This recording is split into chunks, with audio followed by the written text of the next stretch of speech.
تو میں مقامی لوگوں سے کہا یار مجھے کسی جیل میں، چونکہ میں یہاں بھی جیلوں میں جاتا ہوں بیان کرنے کے لیے، یا مجھے کسی جیل میں لے جاؤ، میں وہاں ان بچوں سے بات کروں گا۔ تو پریسٹن جیل میں لے گئے مجھے، تو وہاں ہم نے مسلمانوں کو اکٹھا کیا، کوئی انڈیا کے بھی تھے، پاکستان کے نوجوان زیادہ تھے، کیسز سارے یہ ڈرگز کے تھے، ایک دو کیس کوئی اور تھے لیکن زیادہ یہی نشہ بیچنے کے چکر میں تھے۔ تو میں نے ان کو بٹھا کے بات کی، ان سے توبہ کروائی، بڑے خوش ہوئے وہ۔ پھر انہوں نے کہا جی ہم آپ کو جیل کا وزٹ کرواتے ہیں۔ میں نے کہا دکھاؤ بھائی، پاکستان کی جیلیں بھی دیکھی ہیں، وہاں کا نظام بھی دیکھا ہے۔ میں جب یہاں جاتا ہوں جیل میں تو وہ جو سمنا جیل ہوتا ہے اس کے لیے پورا وہ گارڈ آف آنر ہوتا ہے، سپاہی ہوشیار باش۔ ان کا سمنا جیل آیا اکیلا، کوئی آدمی ساتھ ہی نہیں، اتنی طاقتور حکومت کو سمنا جیل اکیلا آ کے ہمیں آ کے ملا اور ہمیں دعوت دی کہ آپ آج ہمارا تھوڑی مصروفیت ہے، آپ دوبارہ تشریف لائیں اور ہمارا جیل وزٹ کریں۔ وہ چلا گیا تو مجھے بتایا گیا کہ یہ تو سمنا جیل صاحب، تو میں کہا بھی ساڈا ہمدا تھڑ تھلی مچ جاندی، یہ کون ہے؟ آ کے لگ ٹپ بھی گیا تو پتہ ہی نہیں لگا کس دن۔ تو انہوں نے جیل دکھائی تو کوئی 850 کی کیپیسٹی تھی اور اس میں 650 قیدی تھے، یعنی اس سے کم رکھے ہوئے تھے، اور ایک کمرے میں 2، اسی میں ٹوائلٹ، اسی میں بیسن گرم ٹھنڈا پانی، اسی میں ٹی وی، اور اسی میں ان کے لیے نیٹ کی سہولت، ہر چیز۔ اور ہر قیدی کے لیے کوئی نہ کوئی پروفیشن سیکھنا ضروری، بہت سے شعبے بنے ہوئے دکھائے انہوں نے جس میں وہ کام کر رہے تھے، گورے بھی تھے اور ہمارے انڈین پاکستانی بھی تھے، انڈین بھی تھے، بنگالی کو نہیں دیکھا۔ اس کے بعد ہمیں وہ کچن لے گئے۔ ان کا جو کچن تھا وہ ہمارے 5 سٹار ہوٹلز کے کچن سے زیادہ صاف ستھرا، اور وہ چپس بن رہے تھے قیدیوں کے لیے، اور دوپہر اور رات کے کھانے میں 5 قسم کے کھانے ہوتے ہیں، 5 قسم کے، اور حلال کے لیے دیگ الگ ہے، پتیلے الگ ہیں، پلیٹیں الگ ہیں، حتیٰ کہ وہ چمچ جس سے سالن نکالا جاتا ہے وہ چمچ بھی الگ ہے، حلال، مسلمانوں کو حلال پرووائڈ کرنے کے لیے۔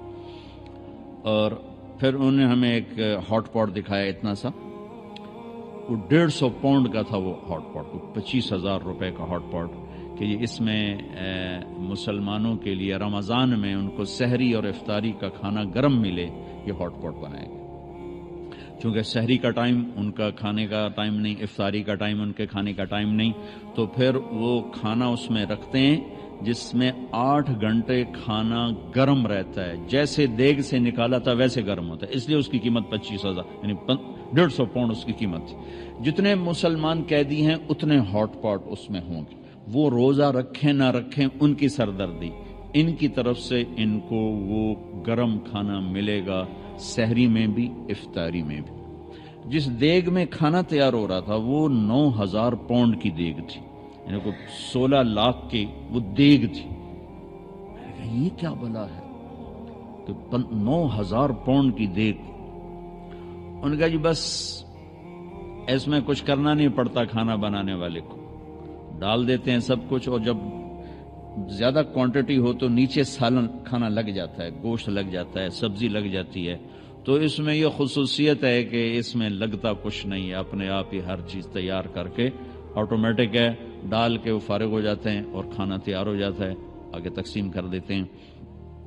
اور پیچھے انہوں نے ہمیں وہ دکھائے ان کے جو فریج اور فریزرز، اور جہاں سے کچا میٹیریل آتا ہے، وہ اتنا تنکا بھی مجھے نظر نہیں آیا، اتنا ٹیشو پیپر نظر نہیں آیا، صاف ستھرے۔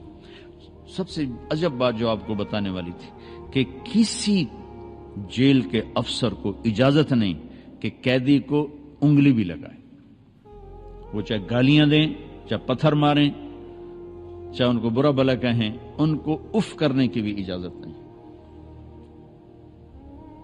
ساڑھے تو لمحے پا کے فنائیاں پھیر دیتے، اور باقاعدہ ٹی وی کیمرے لگے ہوئے ہیں کہ چیک کیا جا رہا ہوتا ہے کہ کوئی کسی کو بے عزت تو نہیں کر رہا، ہاتھ تو نہیں اٹھا رہا۔ پھر ان کو خرچہ الگ ملتا ہے، ماہانہ خرچہ ملتا، ہفتہ واری خرچہ ملتا ہے، کچھ پاؤنڈ بتایا انہوں نے، مجھے یاد نہیں رہا۔ ایک بہت خوبصورت، اس سے اتنا بڑا ڈپارٹمنٹل سٹور تھا، اتنا بڑا، جتنا یہ آپ کا ہال ہے، صاف ستھرا، ضروریات زندگی کی ہر شے مہیا.